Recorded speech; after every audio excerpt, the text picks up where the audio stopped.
Hola a todos, soy Guillermo Arreguini y vamos a ver el trabajo práctico número 6 de aforos.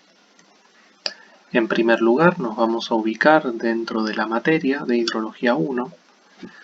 Como habrán visto desde la primera clase, el hidrólogo se dedica a estudiar y conocer cada una de las fases del ciclo hidrológico del agua. En las primeras unidades vimos la climatología y la meteorología, luego aprendimos a caracterizar las cuencas, luego aprendimos a cuantificar y a conocer el fenómeno de las precipitaciones, luego vimos conceptos básicos y cuantificación de la evaporación y la transpiración y cómo el agua retorna a la atmósfera. Luego vimos el fenómeno de la infiltración y cómo también podemos cuantificarlo. Y por último, lo que vamos a ver en esta materia y en lo que nos interesa a los efectos de este trabajo práctico es conocer la escorrentía superficial. Es decir, que queremos conocer el caudal y el volumen de agua que va a escurrir superficialmente y que se va a terminar depositando en los grandes cuerpos de agua y que es el agua que vamos a poder disponer para el riego o para la subsistencia poblacional.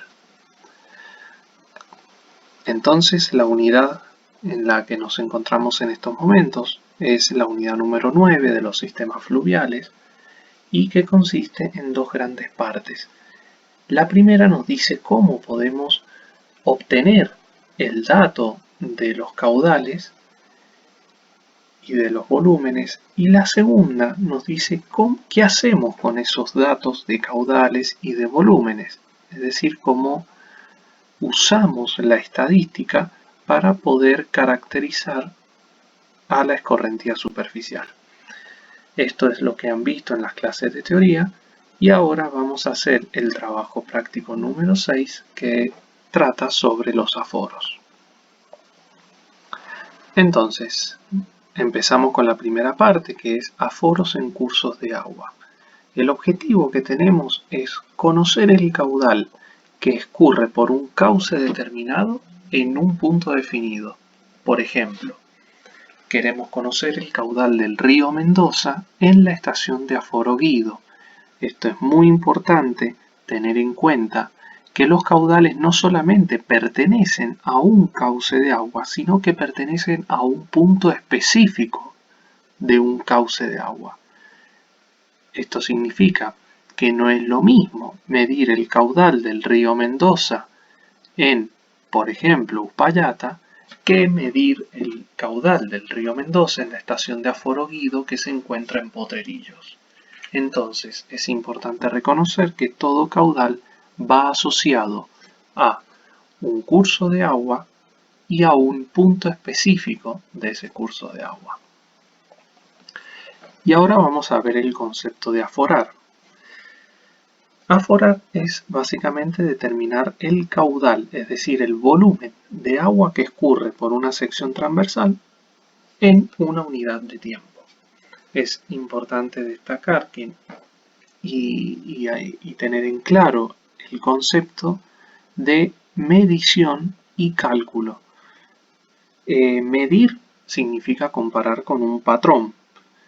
El caudal no se puede medir ya que no hay un patrón de caudal con el cual podamos realizar una comparación directa. Por lo tanto, el caudal lo deberemos calcular a través de otros parámetros que sí puedan ser medidos. El cálculo del caudal se realiza mediante dos expresiones básicas que ustedes ya conocen.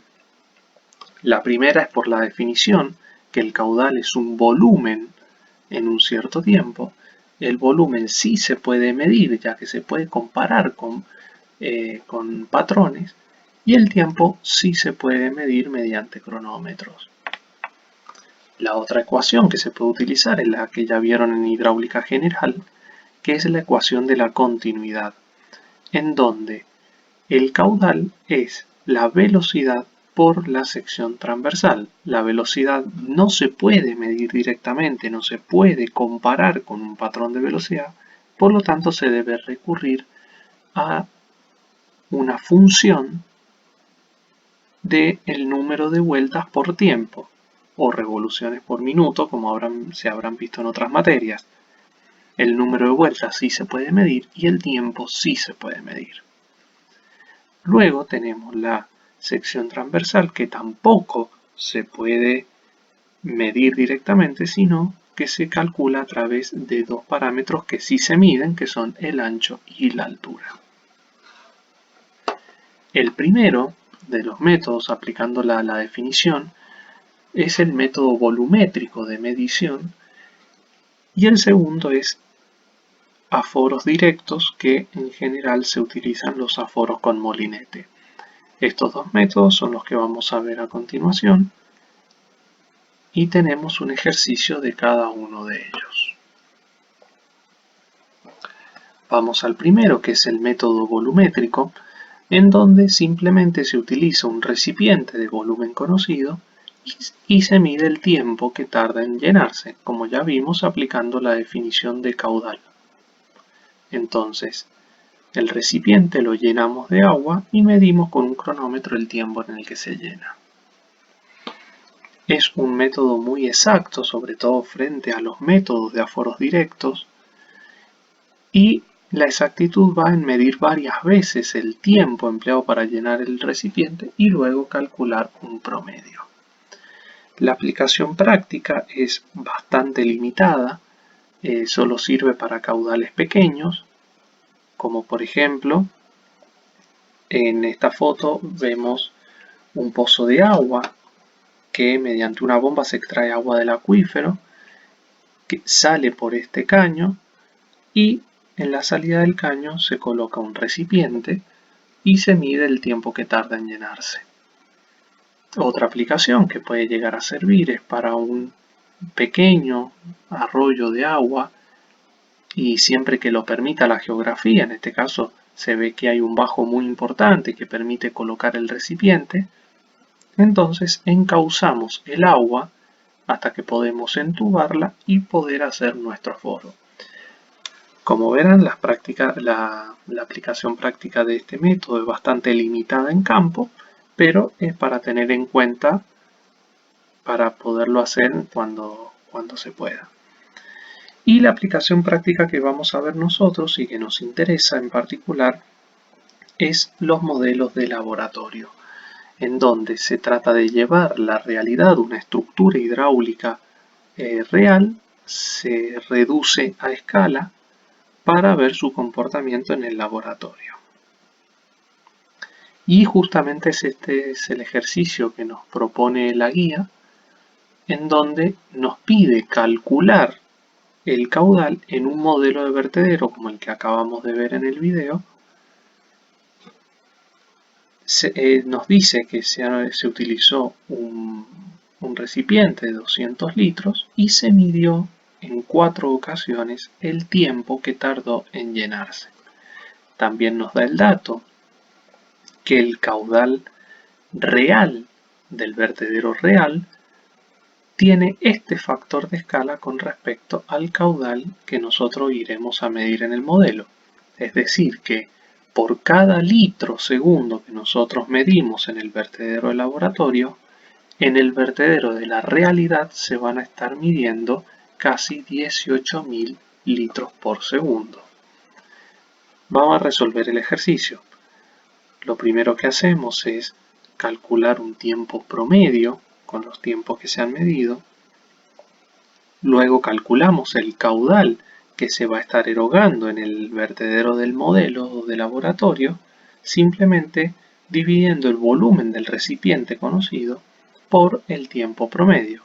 Y tenemos un caudal de 13,38 litros por segundo en laboratorio. Ahora este caudal lo tenemos que transformar al caudal de lo que va a ser el vertedero real y lo multiplicamos para ello por la relación de escala y lo transformamos a metros cúbicos por segundo para comodidad y nos queda en 236 metros cúbicos segundo. Ese va a ser nuestro caudal que nos está pidiendo el ejercicio. Ahora vamos al aforo con molinete, que es el método más preciso y más difundido en la práctica para poder determinar un caudal que circula por un cauce determinado, por un punto definido, como ya vimos en la definición de aforos, pero además, y la característica particular de esto es que se mide el caudal en un momento puntual. No se está midiendo el caudal que pasa siempre por el río, sino que simplemente se saca una especie de fotografía instantánea al caudal que está pasando en ese momento.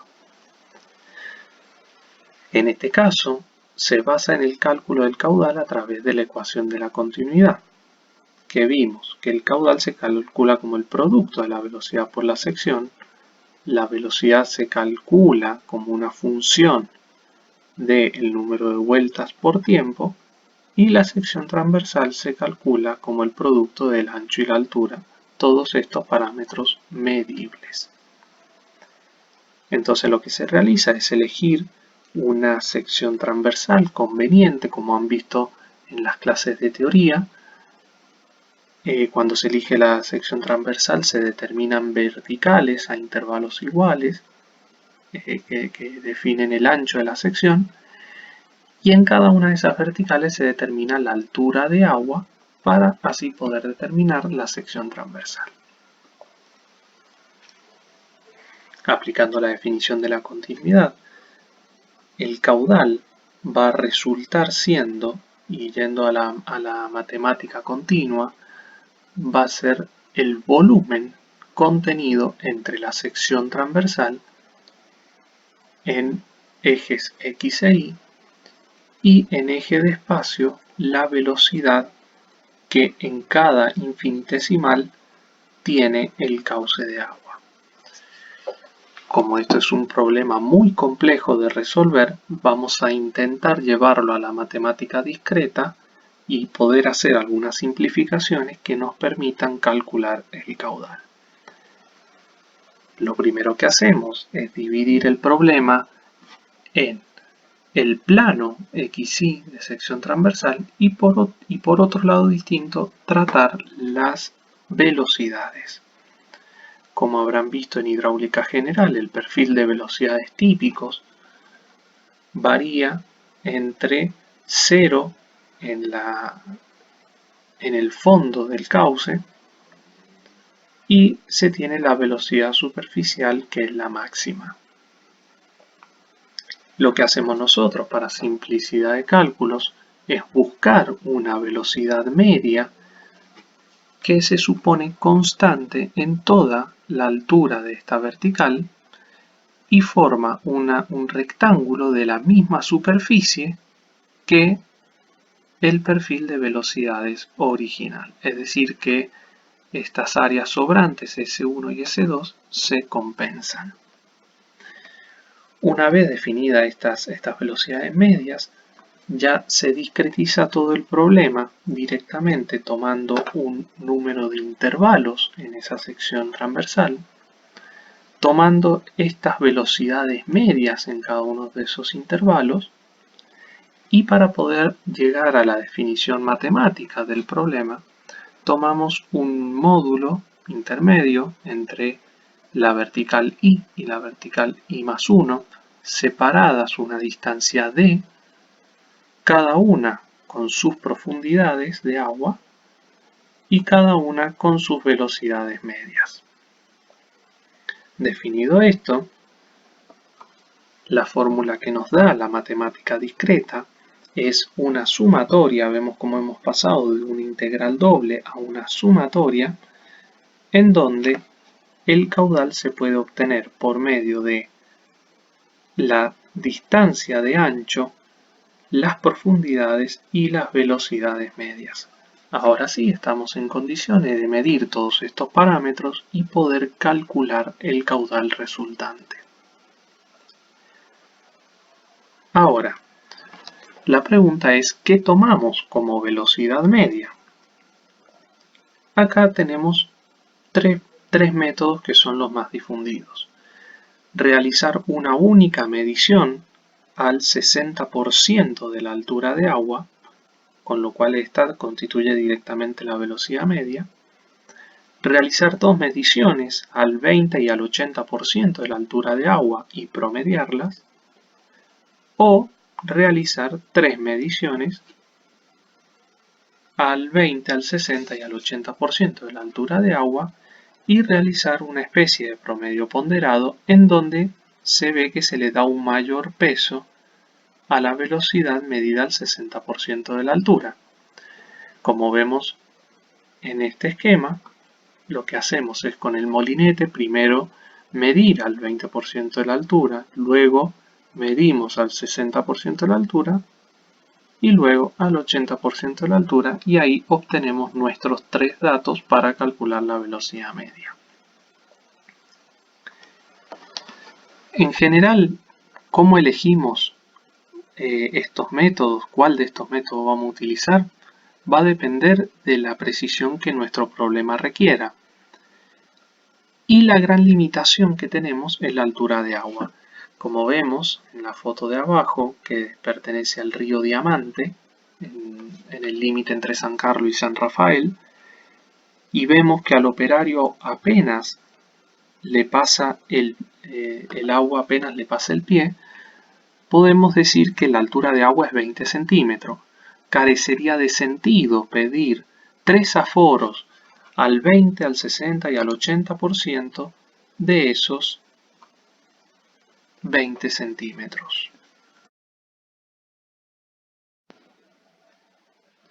Por lo tanto, la medición con tres velocidades en una misma vertical va a quedar prácticamente limitada a que tengamos grandes alturas de agua, y si tenemos en cuenta que el ancho de este río en ese momento era de 20 metros y se realizan mediciones cada 1 metro, estaríamos hablando que en caso de que dé la altura de agua serían 60 mediciones para poder realizar un aforo, lo cual hace que el trabajo se haga bastante largo. Por eso es que tomar más de una medición por vertical se reserva para trabajos que requieran mucha precisión, y en general en la práctica nos manejamos con una única medición al 60% de la altura. Entonces, ya tenemos anchos, alturas y velocidades. Ahora, ¿cómo podemos calcular el caudal? Tenemos básicamente tres métodos, que son los que han visto en teoría. El método geométrico, que se basa en la definición de la ecuación de continuidad, en donde el caudal se calcula como volumen de un diagrama espacial de velocidades. Para ello tomamos distintas secciones, distintas verticales, y entre las secciones intermedias el caudal se calcula utilizando la fórmula de los troncos de la pirámide, y para las secciones extremas se utiliza la fórmula de las pirámides.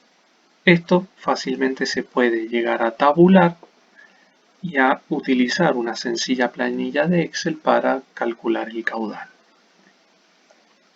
Y el caudal de toda la sección se calcula como la sumatoria de estos pequeños caudales. El segundo método con el que podemos calcular el caudal es el método gráfico, en el cual en cada vertical donde se hicieron mediciones se grafica a escala el producto de la velocidad media por la altura, y el área de todo el gráfico será el caudal que estamos buscando. Luego tenemos el método de las curvas isotacas, en donde a partir de los puntos en donde se ha medido la velocidad se determinan curvas de igual velocidad, que son las que se llaman las curvas isotacas. Obviamente que para realizar este método se necesitan realizar varias mediciones por cada vertical para poder trazar estas curvas de igual velocidad. Se miden las áreas parciales contenidas entre cada una de estas curvas y con ellas se calcula el caudal que pasa entre cada una de estas curvas y luego sumando cada uno de los caudales se obtiene el caudal de toda la sección. Como se observa, es un método muy exacto, pero también muy laborioso, tanto midiendo en el campo las velocidades como en el gabinete para hacer todos los cálculos. Y el ejercicio que nos propone la guía es el siguiente. Tenemos una sección transversal en donde se han realizado mediciones con molinete.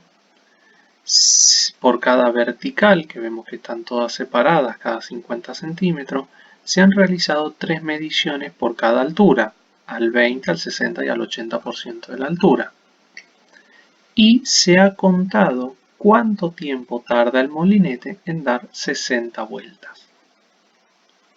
Estos datos han sido tabulados y además nos da un dato fundamental que es la ecuación de velocidad del molinete. Cabe destacar que cada molinete tiene su propia ecuación de velocidad que relaciona el número de vueltas por tiempo con la velocidad. Esto tiene que ser determinado en laboratorio cada cierta cantidad de tiempo para cada uno de los molinetes que se tengan.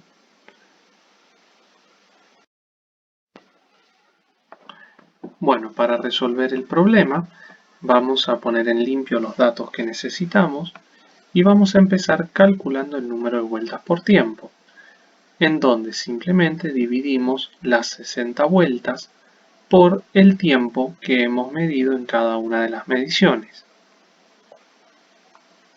Luego elegimos la fórmula de velocidad.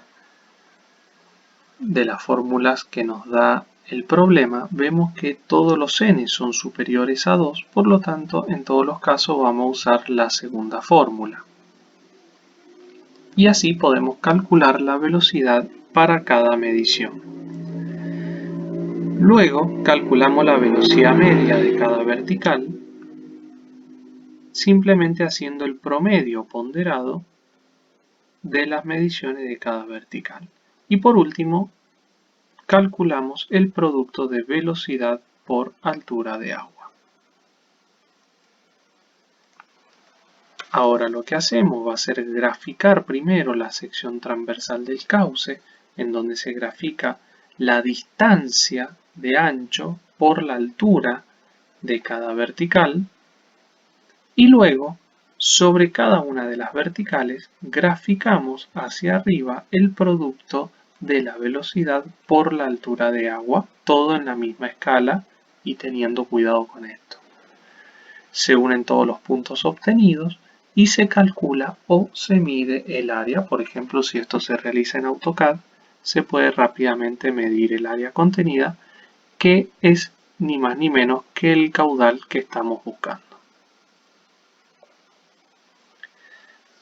Para poder entender un poco más sobre los aforos del molinete, estas son fotografías del Departamento de Hidrología, de Irrigación, en donde podemos ver uno de los molinetes, que son los que típicamente se usan para realizar las mediciones.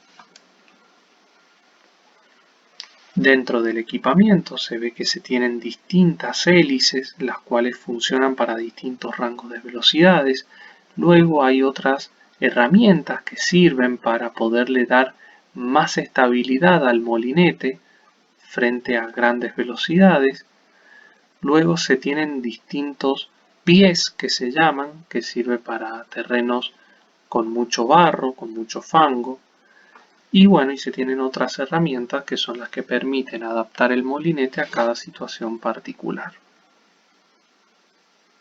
En primer lugar, lo que se hace es elegir una sección transversal adecuada según los criterios que han visto en la teoría. Se limpia esta zona sacando yuyos, malezas o piedras que pudieran obstaculizar la medición. Y luego se se dispone sobre la sección transversal una cinta métrica o alguna regla o cualquier herramienta que sirva para poder medir los anchos en los cuales se deben hacer las verticales. Una vez dispuesta la cinta métrica, el hidromensor comienza a realizar las mediciones de velocidad con molinete. En el siguiente video vamos a ver cómo el hidromensor busca la medida correspondiente a la vertical, la medida de ancho. Lo primero que hace es llevar la cabeza del molinete al pelo de agua. Llevándola al pelo de agua, aquí pueden leer la altura de agua. Esa altura se registra y ahí acomoda el molinete y lo lleva al 60% de la altura de agua, donde lo fija y se empiezan a contar las vueltas que realiza el molinete. Ahora vamos a ver las estaciones de aforos. Como habíamos dicho, los aforos con molinete o los aforos directos son una fotografía de un cauce en un momento determinado, es decir, es un caudal en un momento definido. Ahora la pregunta es cómo podemos medir el caudal en forma sistemática y permanente. Entonces, se debe para esto recurrir a medir algún parámetro. No se puede calcular el caudal directamente de forma permanente, por lo tanto deberemos medir permanentemente otro parámetro que nos permita, mediante una ley que los vincule, calcular nuestro caudal. El parámetro que nosotros más usamos es la altura del nivel de agua, la cual la podemos medir mediante una regla o mediante algún sensor electrónico. La ley que los vincula es la que ustedes ya conocen, la curva de gasto que han visto en teoría. Para determinar la curva de gasto de una estación de aforo, se deben realizar por lo menos 4 aforos directos, por ejemplo con molinete, para distintas alturas de agua y obviamente para distintos caudales. Entonces, acá tenemos un ejemplo de un caso real en donde se realizaron 4 mediciones, en donde se lee la altura de ese momento de la escala y se calcula el caudal con molinete. Una vez obtenidos estos datos, se realiza una interpolación y se obtiene la curva de gasto que después utilizaremos para relacionar permanentemente la altura que lee en cada momento el sensor o la escala con el caudal que está pasando en ese momento. Podemos definir una estación de aforo como el conjunto de infraestructura civil y electrónica instalada en un punto determinado de la traza de un cauce, otra vez nos remitimos a la definición de aforos, para realizar la medición permanente y sistemática de un parámetro que permita calcular el caudal, y esta es la gran diferencia frente a los aforos directos. En la gran mayoría de los casos se tiene que realizar una obra civil para poder obtener las condiciones hidráulicas propicias para la medición. Esta es las que se denominan secciones de aforo. Consisten básicamente en una obra en donde se crea una condición crítica del agua en la cresta de la sección, y aguas arriba se obtiene una velocidad de agua cercana a cero para poder realizar una buena medición. Estas estructuras ya se verán con más detalle en la materia de obras hidráulicas, cómo calcularlas y cómo obtener todas las dimensiones necesarias. Acá vemos el foro en el arroyo Angostura en Valle Seco.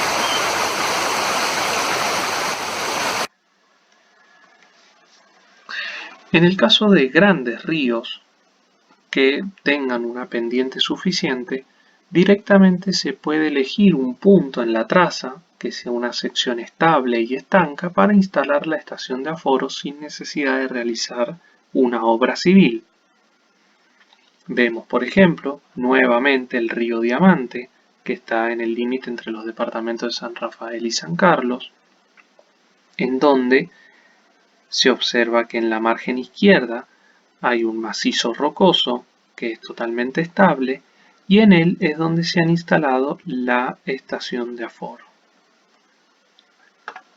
En esta foto tenemos el río Tunuyán y esta es la sección de aforo de Valle de Uco. Esto está ubicado en el departamento de San Carlos y aquí hay dos macizos rocosos que hacen que la sección sea estable en el tiempo y propicia para la medición. Y el caso más cercano que tenemos acá en la ciudad de Mendoza es el río Mendoza en la estación de aforo de Guido, ubicado en el distrito de Potrerillos, donde también se tienen dos macizos que hacen una sección estable y allí se ha instalado directamente la sección de aforo, la estación de aforo que va a seguir los lineamientos que han visto en la teoría. Y ahora vamos a la segunda parte de esta unidad y de este trabajo práctico, que es el tratamiento de los datos de aforos. Una forma de presentar los datos de aforo es mediante el anuario hidrológico, que constituye una especie de resumen, un gran resumen de los datos de una estación de aforo determinada. En un anuario hidrológico vamos a encontrar en el encabezado todos los datos sobre la estación de aforo que se está presentando. Luego vamos a tener los caudales medios mensuales registrados para cada uno de los años hidrológicos. Y luego vamos a tener para cada año hidrológico datos generales como el derrame y los distintos caudales.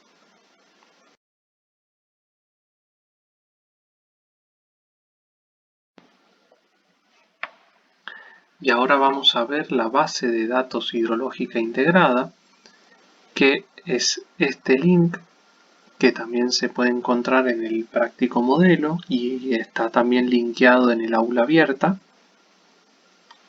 que muestra los registros actuales e históricos de toda la red de estaciones, tanto meteorológicas, nivológicas como hidrométricas, de todo el país.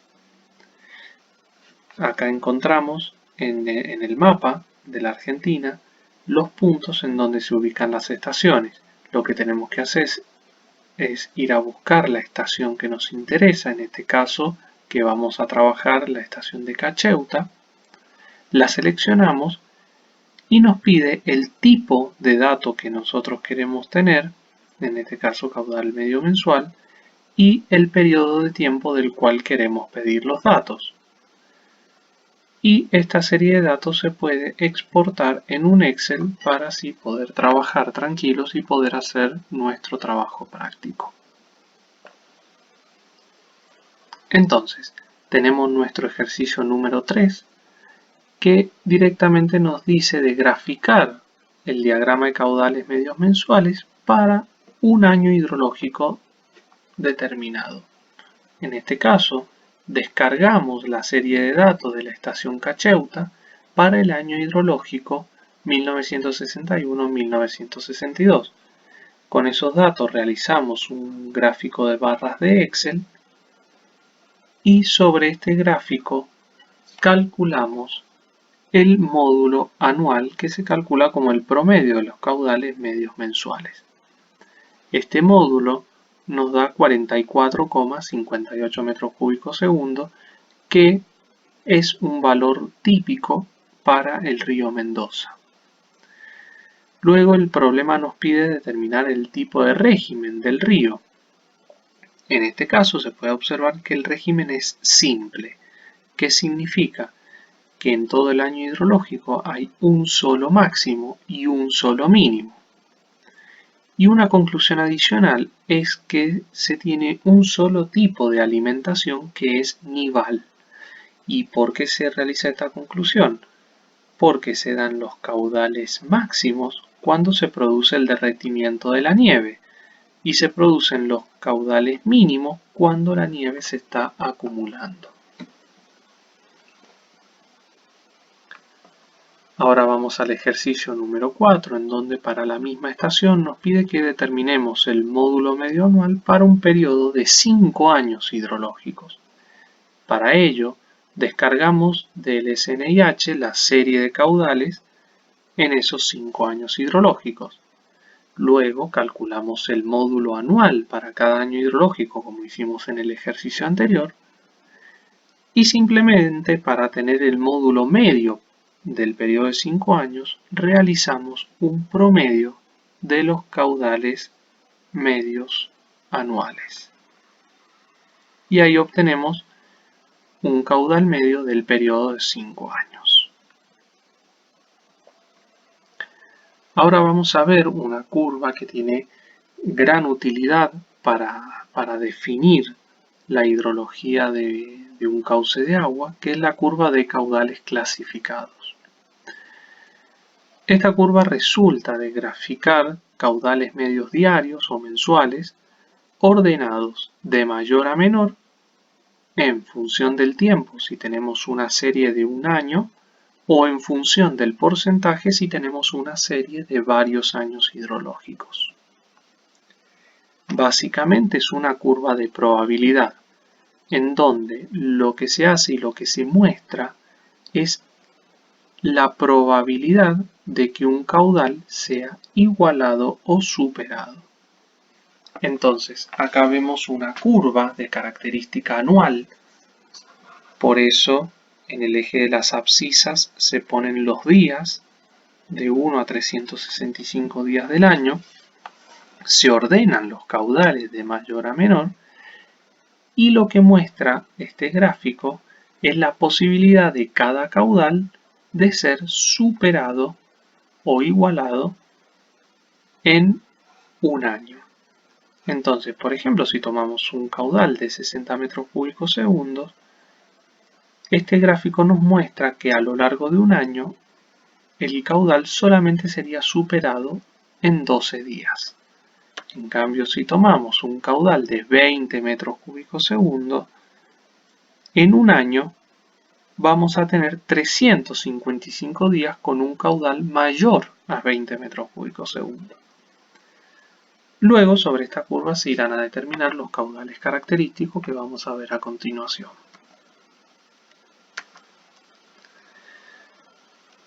Y ahora tenemos el ejercicio número 5 que nos propone la guía, que sobre la misma estación de aforo grafiquemos la curva de caudales clasificados y determinemos los caudales característicos.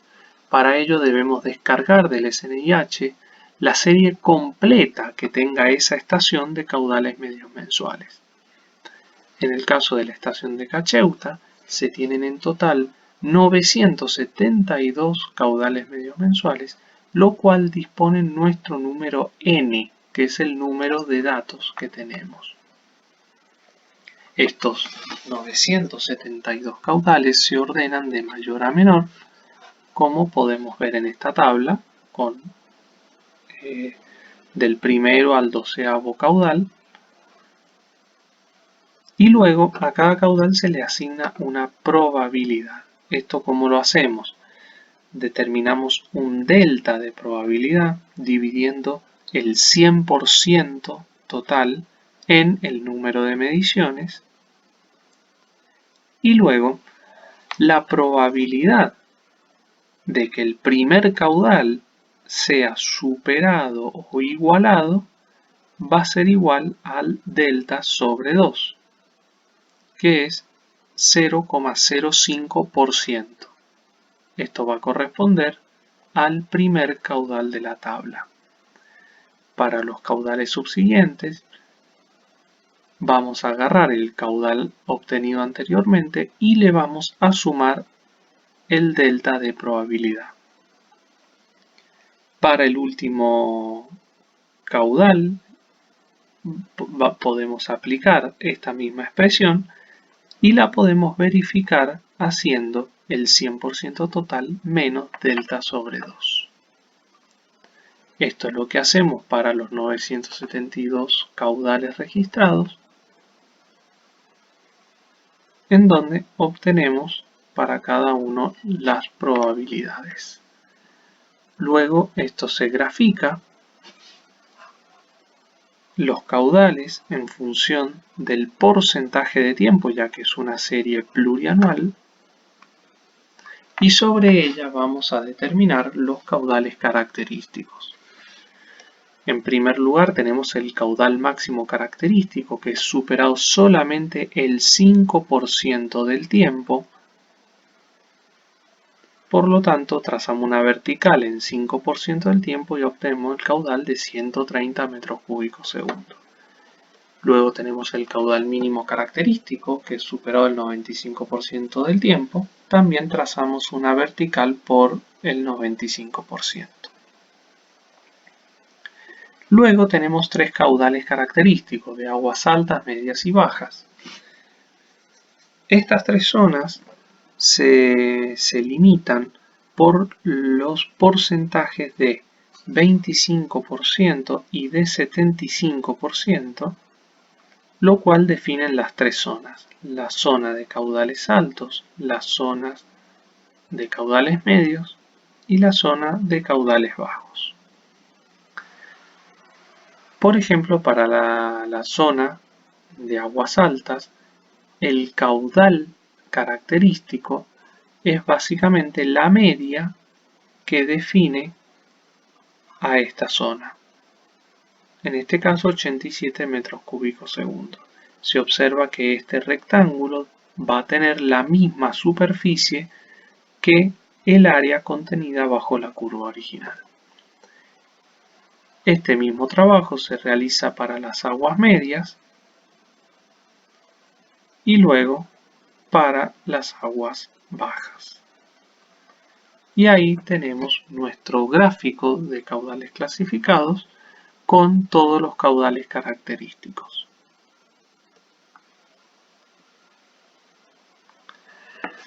Y como comentario final, cabe destacar que los aforos tienen aplicación directa para medir caudales permanentes en cauces de agua, ya sea originados por nieve, glaciares o surgentes. Sin embargo, su aplicación es limitada para las crecidas pluviales o originadas por lluvias. ¿Y esto por qué es? Lo vamos a explicar viendo este video registrado a principios de este año 2020 en el Río Blanco, en Potrerillos, muy cerca de aquí. Vemos que en un río que tiene un módulo de 5 metros cúbicos segundo, el caudal que viene en la crecida es de 10 a 20 veces mayor, lo cual hace que sea un caudal de agua muy difícil de aforar, y además con la particularidad que no es solamente agua, sino que, como vemos, trae palos, trae malezas, trae mucha piedra, mucho barro, trae basura, animales muertos, lo cual hace totalmente imposible poder aforar este caudal de agua. Se observa que al oeste, en la montaña, se está produciendo la lluvia, y esta es la crecida originada por esa lluvia. Además, al ser las lluvias de carácter convectivo, como ya han visto en la teoría, estas crecidas se producen en un periodo de tiempo muy corto. En el sitio del aula abierta les vamos a dejar otros videos de crecidas para que puedan ver y puedan familiarizarse con este fenómeno. Desde ya, muchas gracias por su atención y quedo a disposición para cualquier consulta. Saludos a todos.